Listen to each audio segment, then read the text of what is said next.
अब हम हाइड्रोकार्बन का सेकंड पार्ट स्टार्ट करने जा रहे हैं। इसमें एल्कीन, एल्काइन और बेंजीन के बनाने की विधि, गुण एवं उपयोग को एक्सप्लेन करेंगे। अभी नेक्स्ट है अल्कोहल से।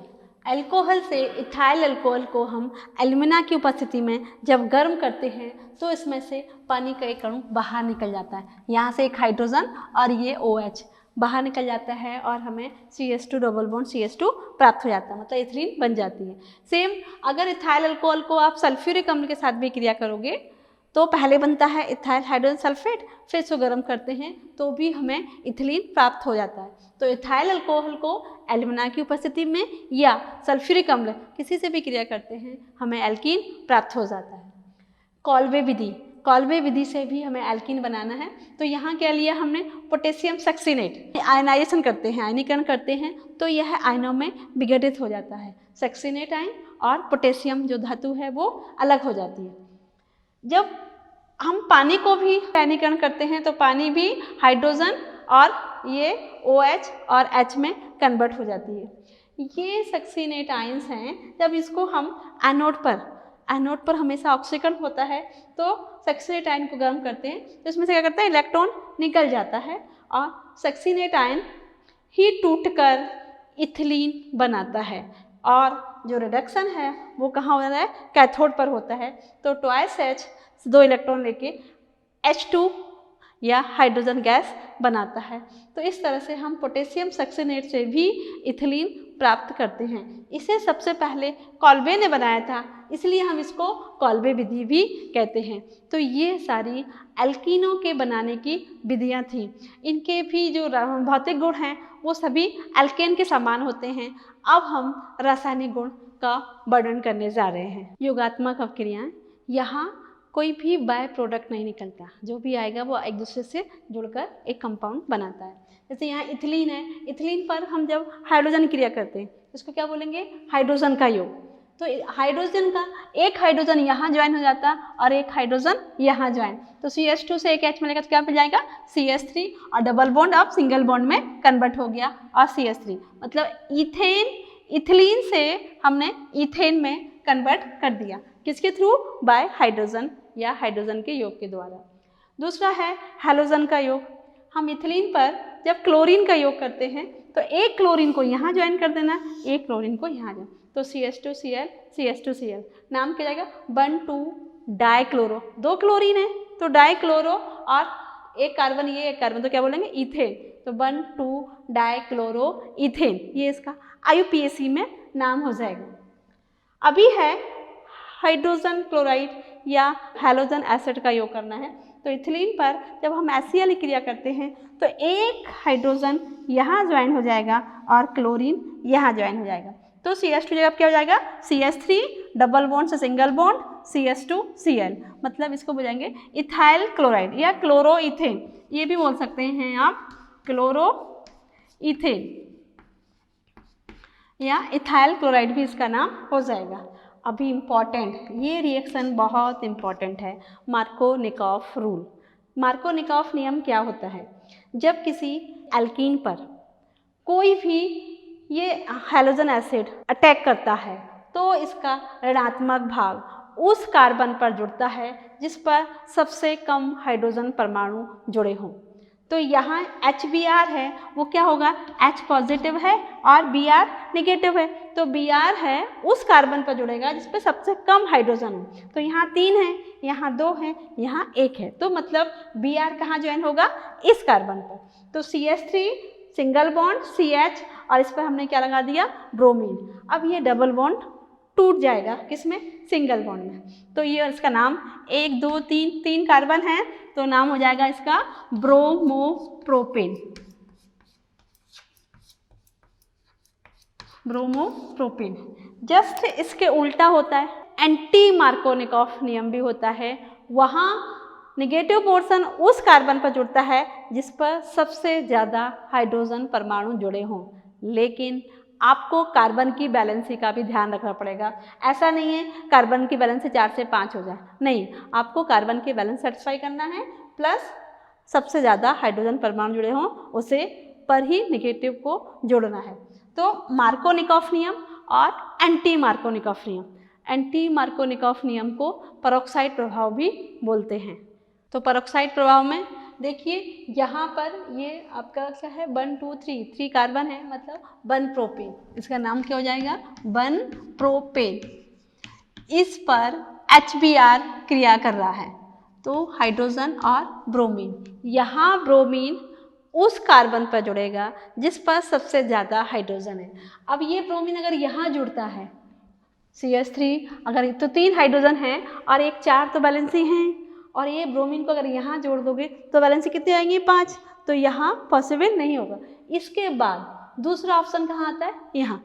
इसके बाद सबसे ज़्यादा किसमें है, फेस में है, तो इस ब्रोमीन को आप यहाँ जोड़ देंगे और हाइड्रोजन को कहाँ जोड़ेंगे, यहाँ पर। तो ये मार्कोनिकॉफ का उल्टा है, इसलिए इसको एंटी मार्कोनिकॉफ या पेरोक्साइड प्रभाव या क्रॉस प्रभाव, इन नामों से इन्हें जाना जाता है। तो CH3 CH पे एक हाइड्रोजन आ गया तो क्या करा CH2 और CH2Br, तो 1 2 3 इसका नाम हो जाएगा ब्रोमो प्रोपेन। तो ठीक है, तो ये दोनों ध्यान रखना है आपको, मार्कोनिकॉफ और एंटी मार्कोनिकॉफ नियम। अगला आता है हाइपोहेलस अम्ल, हाइपो HOX। यहाँ हमने ये लिया, वही प्रोपीन लिया, इस प्रोपीन पर OH और X के रख दिया हमने ब्रोमीन, तो यहाँ CH3 CH, इसको यहाँ ज्वाइन कर दो, इसको यहाँ ज्वाइन कर दो, तो CH3 CH OH CH2Br। ये भी क्या नाम करोगे इसका, यहाँ से 1 2 3, तो 1 ब्रोमो 2 प्रोपेनॉल, इसका नाम हो जाएगा 1 ब्रोमो 2 प्रोपेनॉल, मतलब अल्कोहल बन गया। जल का योग, अब हमें इसमें पानी से क्रिया कराना है, तो CH3 CH double bond CH2, हर जगह हम प्रोपीन ही ले रहे हैं, तो यहाँ पर एक हाइड्रोजन को यहाँ ज्वाइन कर देना और OH, कैसे भी कर सकते हैं आप, इस हाइड्रोजन को यहाँ भी ज्वाइन कर सकते हैं और OH को यहाँ ज्वाइन कर दो, तो यहाँ OH लग जाएगा, तो CH3 CH OH और ये CH2 को एक H मिला तो CH3 वही बन गया। 2 कार्बन नंबर 2 पर OH जुड़ा हुआ है, तो क्या बोलेंगे इसको 2 प्रोपेनॉल। तो इस तरह से हम ये सारी अपक्रियाओं को समझा दिया है। ऑक्सीकरण अपक्रिया, ऑक्सीकरण में डिफरेंट टाइप कौन कौन से ऑक्सीडाइजिंग एजेंट हैं, उनकी उपस्थिति में ऑक्सीकृत होकर ये डिफरेंट टाइप के प्रोडक्ट बनाते हैं। तो पहला है, यहाँ हम अल्कोहलिक केमेनोफोर की उपस्थिति में जब हम इथिलीन को ऑक्सीकृत करते हैं, तो CH2 डबल बॉन्ड CH2 और इसमें हमें पानी मिलाना पड़ता है, तब ऑक्सीकृत करते हैं, तो क्या होता है, ये OH और एक OH यहाँ ज्वाइन हो जाता है, CH2OH CH2OH, मतलब इथिलीन ग्लाइकॉल या 1 पे भी OH है, 2 पे भी OH है, तो क्या नाम होगा 1,2 डायऑल या 1,2 डाई ग्लाइकॉल हमें प्राप्त होता है। तो अल्कोहलिक केमेनोफोर की उपस्थिति में ग्लाइकॉल मिल रहा है। अगर आप हॉट केमेनोफोर लेंगे तो यहाँ ये इससे ज्वाइन हो जाता है, तो HCOOH मतलब फार्मिक एसिड प्राप्त होता है। अगर इसको हम और गर्म करते हैं तो ये फार्मिक अम्ल H2O और CO2 में कन्वर्ट हो जाता है। आगे अगर आप सिल्वर की उपस्थिति में इथिलीन को ऑक्सीकृत करते हैं तो हमें एपॉक्साइड मिलता है, तो CH2 डबल बॉन्ड CH2O, यह दोनों में ये ऑक्सीजन ज्वाइन हो जाती है, उसे क्या बोलेंगे इथिलीन एपॉक्साइड या एपॉक्सी इथेन प्राप्त होता है। अगला ये भी इम्पॉर्टेंट रिएक्शन है पॉलीमराइजेशन या पॉलीमरीकरण। क्या है पॉलीमराइजेशन? का मतलब है छोटे छोटे अणु मिलकर एक बड़ा अणु बनाए, इसको हम बहुलक बनने की क्रिया को ही हम यहाँ क्या बोलते हैं, बहुलीकरण। पॉलीमरीकरण का मतलब है यहाँ इसका नाम क्या हो जाएगा, बहुलीकरण। तो बहुलीकरण में छोटे छोटे यूनिट या छोटे छोटे एकलक आपस में मिलकर बहुलक बनाते हैं और बहुलक बनने की क्रिया को ही बहुलीकरण कहते हैं। इसका एक एग्जाम्पल लिया हमने इथिलीन का। पॉलीथीन जो आजकल बहुत बड़ा सरदर्द बन गया है, हमारे सराउंडिंग में पॉलीथीन हर जगह मिलता है। ये पॉलीथीन हम किससे बनाते हैं, इथिलीन से। इथिलीन के बहुत सारे अणु हम जब लेते हैं, इसे हमने यहाँ N लिखा, N का मतलब यहाँ 6 से 100 तक है, और इसको जब आप गर्म करते हैं तो हमें पॉलीथीन प्राप्त होता है। CH2 ये डबल बॉन्ड सिंगल बॉन्ड में कन्वर्ट हो जाएगा, क्योंकि बहुत सारे अणु ऊपर नीचे ऐसे इधर भी इधर भी इधर भी, और ये क्या कर दो होल N, इसका नाम हो जाएगा पॉलीथीन। क्या नाम होगा इसका? पॉलीथीन। यही पॉलीथीन जो हम जनरल यूज़ करते हैं। अगर आपने प्रोपीन लिया, ये है प्रोपीन। प्रोपीन को जब हम गर्म करते हैं तो पॉलीप्रोपीन, ये अणु आपस में जुड़ जाते हैं, और जब भी डबल बॉन्ड होगा, डबल बॉन्ड सिंगल बॉन्ड में टूट जाएगा और ये बनाता है पॉलीप्रोपिलीन। तो ये बहुलक बहुत इंपॉर्टेंट है, तो उसमें सबसे ज़्यादा ये आपका पॉलीथीन जो हम डेली यूज़ में करते हैं। इस तरह से ये एल्कीन उपयोग, एल्कीन का सबसे ज़्यादा उपयोग करते हैं हम अपने फलों को पकाने के लिए। जो कच्चे फल होते हैं, कच्चे फलों के ऊपर अगर हम इथिलीन छिड़क देते हैं तो वो फल जल्दी पक जाते हैं। दूसरा यही बहुत सारे पॉलीथीन बनाने के लिए भी पॉलीमराइजेशन, बहुलीकरण में भी इनका उपयोग करते हैं। इसी के साथ ये एल्कीन भी कंप्लीट हो गया। अभी आया एल्काइंस। एल्काइंस मतलब जहाँ कार्बन कार्बन के बीच ट्रिपल बॉन्ड पाया जाता है। तो पहले हम इसकी संरचना देख लेते हैं। तो कार्बन कार्बन के बीच क्या है? Triple bond. ठीक है, इसका जो फार्मूला है acetylene CH triple bond CH। तो एक जो बीच में है ये मैंने बनाया है सिग्मा बंध, और ऊपर नीचे क्या बनेगा? पाई, और ये हाइड्रोजन ज्वाइन है, इनमें सिग्मा बंध ही बनेगा। अभी इसकी संरचना देखते हैं। इसमें sp संकरण पाया जाता है। जो संकरण कौन सा होता है? sp संकरण होता है, इसलिए इसकी आकृति रेखी, देखो एक लाइन में दिख रहे हैं तीन सभी चीज़ें, तो इसकी आकृति कैसी होगी? रेखी। अगर रेखी होने के कारण इसका जो बॉन्ड एंगल है वो 180 डिग्री का होगा। यहाँ देखो CH ट्रिपल बॉन्ड CH है, तो दो कार्बन कार्बन के बीच ये आपस में फ्रंट में ओवरलैपिंग हो रहा है, तो ये सिग्मा बंध बनेगा, और ये P कक्षक जब ज्वाइन करेंगे आपस में तो क्या बनेगा? पाई। तो दो हैं, कहीं भी शो कर दो, एक इधर शो कर दिया तो मैंने, एक यहाँ में शो कर दी। ठीक है, ये हाइड्रोजन जो जोड़ेगा इसमें सिग्मा बंध ही बनेगा दोनों तरफ। तो ये उसकी संरचना हो जाती है। और संकरण कौन सा होगा? sp संकरण। तो ये ध्यान रखना है। एल्काइन है, ये एसिटिलीन है, एसिटिलीन में sp है, एल्कीन में sp2 है, और एल्केन में sp3 है। sp sp2 sp3 धीरे धीरे बढ़ता जा रहा है। अभी ले लेते हैं बनाने की विधियाँ। पहली विधि जो हम प्रयोगशाला में एसिटिलीन को बनाते हैं वो बनाते हैं कैल्शियम कार्बाइड से। कैल्शियम कार्बाइड को जब हम जल के साथ गर्म करते हैं तो हमें ये यहाँ से H मिलेगा, CH, ये CH ट्रिपल बॉन्ड CH, और कैल्शियम हाइड्रोक्साइड या लाइम वाटर जो बोलते हैं जहाँ, वो बाहर निकल जाता है। तो इसको हम प्रयोगशाला में बनाते हैं।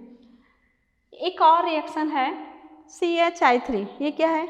आइडो मीथेन, ट्राई आइडो है, इसको हम सिल्वर के साथ क्रिया करते हैं।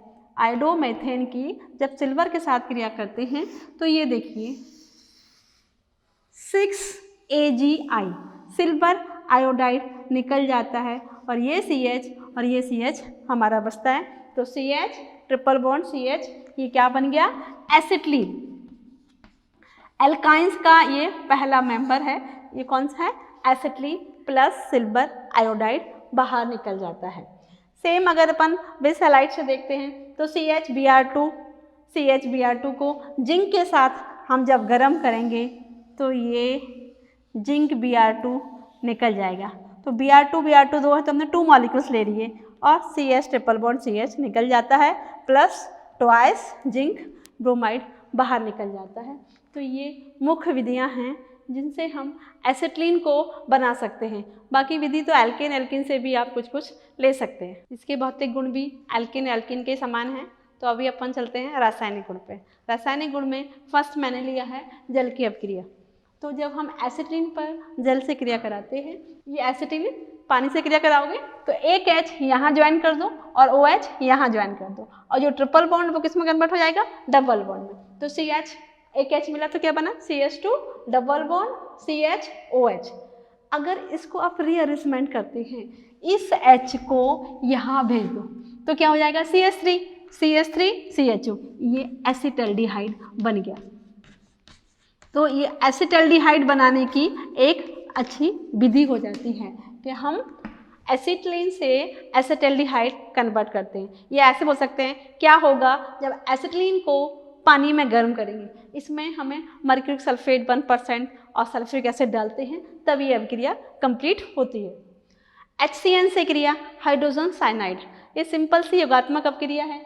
HCN से क्रिया करोगे, मैंने इसको H को ऐसे लिख दिया, एक H ऊपर गया और CN नीचे गया, तो CH एक H मिल गया तो क्या हो गया CH2, और यहाँ CHCN मतलब साइनो या साइनोहाइड्रिन एसिटिलीन प्राप्त हो जाता है। ये आपका आ गया बहुलीकरण। एसिटिलीन के हम 3 अणु को आपस में ज्वाइन करते हैं या बहुलीकृत करते हैं तो क्या बनाता है, 3 अणु लेंगे तो 3 कार्बन ये और 3 कार्बन ये, तो कितने हुए 6 कार्बन, तो मैंने 6 ले लिए। हाइड्रोजन 2 थे और 2 का 2 2 द्वितीय 6, तो C6H6 बेंजीन बन जाता है। तो एसिटिलीन से हमें बेंजीन कैसे प्राप्त करेंगे, तो आप बहुलीकरण के द्वारा आप इनको गर्म कर दो। इसका संरचना सूत्र ऐसे भी बना सकते हैं। तो ये मुख्य रिएक्शन थी जो बाकी मैं नहीं समझाई थी, वो यहाँ पर एक्सप्लेन की, और इसका भी उपयोग उन्हें जैसे बेंजीन को बनाने में, एसिटल्डिहाइड बनाने में, ये इसकी अपक्रियाएं जो हम जिसमें यूज़ करते हैं उस तरह उसका उपयोग हम कर सकते हैं। अभी आया नेक्स्ट बेंजीन। बेंजीन इसका फॉर्मूला है C6H6, एरोमेटिक हाइड्रोकार्बन है। एरोमा इस बेंजीन को जलाने से भी हमें धुआं मिलता है, इसलिए हम इसको एरोमेटिक हाइड्रोकार्बन भी कहते हैं। और ये क्लोज्ड साइक्लिक हाइड्रोकार्बन, यहाँ बेंजीन को बनाएंगे तो फर्स्ट बेंजीन के बनाने की विधि है सोडियम बेंजोएट से, वही डीमा विधि। तो सोडियम बेंजोएट को यहाँ पर सोडा लाइम के साथ गर्म करेंगे तो ये H यहाँ ज्वाइन हो जाएगा, ये इस H को आप यहाँ ज्वाइन कर दो और ये पूरा Na2CO3 बाहर निकाल दिया। तो ये मैंने गर्म किया तो ये बेंजीन बना और सोडियम कार्बोनेट बाहर निकला। इस तरह से ये हम बेंजीन को आसानी से बना सकते हैं। फिनॉल से भी बेंजीन को, फिनॉल को जब हम जिंक डस्ट के साथ गर्म करते हैं तो फिनॉल बेंजीन में कन्वर्ट हो जाता है। ये फिनॉल है और यहाँ ये ऑक्सीजन जिंक से क्रिया करता है तो जिंक ऑक्साइड बनाता है और ये हाइड्रोजन इसमें यूज हो जाएगा, तो ये C6H6 प्लस जिंक ऑक्साइड बाहर निकल जाता है। एक और है वुड्स फिटिंग अपक्रिया, और बहुत सारी रिएक्शंस हैं जो पहले वीडियो में हम बता चुके हैं, इसलिए हमने इसमें छोड़ दिया। वुड्स फिटिंग अपक्रिया भी नहीं बताइए। इसमें क्या करना है, ब्रोमोबेंजीन को हम सोडियम के साथ मिथाइल ब्रोमाइड के रिएक्ट कराते हैं तो हमें टॉलीन प्राप्त होता है। C6H5CH3 ये भी बेंजीन का ही मेंबर है, उसे क्या बोलते हैं, टॉलीन, टॉल-इन। तो यहाँ देखिए, एक तो आपका ये बन जाएगा NaBr, ट्वाइस NaBr निकल जाएगा, एक Br यहाँ से मिलेगा और ये जो CH3 है ये CH3 हमने यहाँ ज्वाइन कर दी है ना, तो क्या हो जाएगा C6H5CH3 प्लस ट्वाइस NaBr। तो वुड्स फिटिंग अपक्रिया से भी हम बेंजीन को बना सकते हैं। बेंजीन के भौतिक गुण भी वही हैं, अभी रासायनिक गुण में 1-2 प्रॉपर्टी और ले लेते हैं। नेक्स्ट है हैलोजनीकरण। बेंजीन को पर जब हम हैलोजन में क्लोरीन, ब्रोमीन, आयोडीन किसी से भी क्रिया करोगे तो हमने यहाँ क्लोरीन लिया, तो क्लोरीन जब बेंजीन पे क्रिया करता है एल्यूमिनियम क्लोराइड की उपस्थिति में तो ये क्लोरीन यहाँ ज्वाइन हो जाएगा, ऐसे ये यहाँ ज्वाइन हो जाता है और यहाँ से H और Cl बाहर निकल जाता है, तो क्या बन गया ये क्लोरोबेंजीन। तो बेंजीन जब क्लोरीन से क्रिया करता है तो क्लोरोबेंजीन प्राप्त होता है। ठीक है, अगर आपने आयोडीन लिया तो आयोडोबेंजीन मिल जाएगा, ब्रोमीन लिया तो ब्रोमोबेंजीन, जो भी हैलोजन लेंगे उसी के अकॉर्डिंग उसका प्रोडक्ट प्राप्त होगा। नेक्स्ट, अगर हम क्लोरीन को एक्सेस में लेते हैं, अधिक मात्रा में लेते हैं तो बेंजीन रिएक्ट विथ अधिक क्लोरीन, तो सारे जगह क्लोरीन ज्वाइन हो जाते हैं, इसे बोलेंगे हेक्सा। कितने 6 हैं, 1 2 3 4 5 6, तो हेक्सा क्लोरोबेंजीन भी ये बनाता है। नाइट्रीकरण, नाइट्रीकरण का मतलब है नाइट्रिक अम्ल से क्रिया। जब बेंजीन नाइट्रिक अम्ल से क्रिया करता है सल्फ्यूरिक अम्ल की उपस्थिति में तो नाइट्रोबेंजीन बनाता है। सेम ऐसा ही है सल्फोनीकरण, जब बेंजीन सल्फ्यूरिक अम्ल से क्रिया करता है तो सल्फोबेंजीन बनाता है। इस अभिक्रिया को हम सल्फोनीकरण भी कहते हैं। हमने एक का एग्जाम्पल दिया यहाँ पर, बेंजीन रिएक्ट विथ नाइट्रिक अम्ल। ये नाइट्रिक अम्ल है।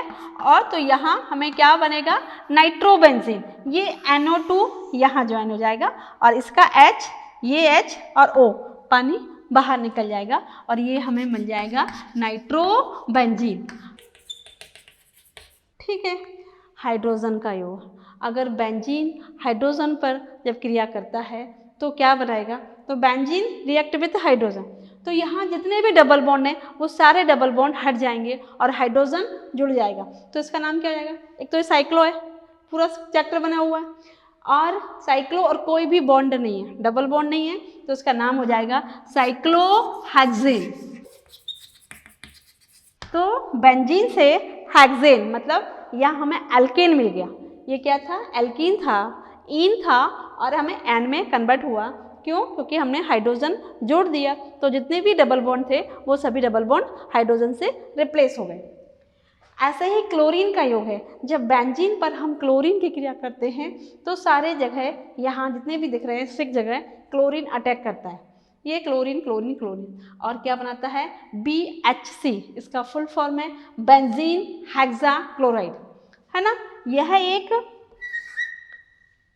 पाउडर फॉर्म में रहता है और जब भी हमारे घर में इंसेक्ट्स या जो फार्मर्स होते हैं, किसान लोग भी इसका यूज़ करते हैं, अपनी फसल पे इसका छिड़काव कर देते हैं, तो जितने भी कीटाणु हैं वो मर जाते हैं। तो ये एक बहुत अच्छा कीटनाशक के रूप में इसका उपयोग होता है। ऑक्सीकरण, बेंजीन का ऑक्सीकरण भी बहुत इंपॉर्टेंट है।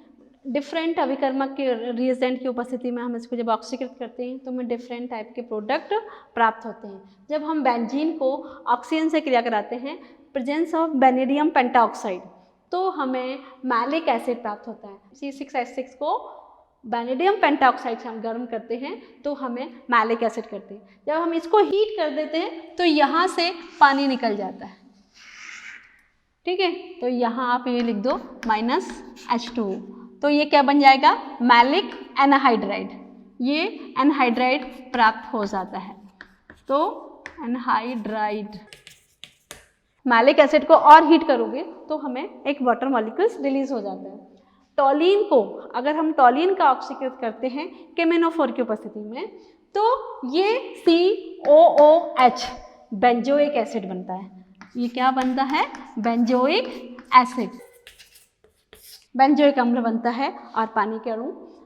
अगर टॉलिन को हम ओजोन से रिएक्शन कराते हैं, ओजोन से ऑक्सीकृत करते हैं, तो हमें ग्लाइऑक्सल CHO के 3 मॉलिक्यूल्स बनते हैं और हमें ग्लाइऑक्सल प्राप्त होता है। तो वही बेंजीन है, लेकिन हमें जो ऑक्सीडाइजिंग रिएजेंट हैं वो हमने अलग कर दिए, डिफरेंट किए, तो हमें प्रोडक्ट भी अलग अलग प्राप्त होते हैं। इस तरह से ये बेंजीन भी कंप्लीट हो गया। तो इस पूरे चैप्टर में हमने हाइड्रोकार्बन में स्पेशली एल्केन, एल्कीन, एल्काइंस को पढ़ा और बेंजीन।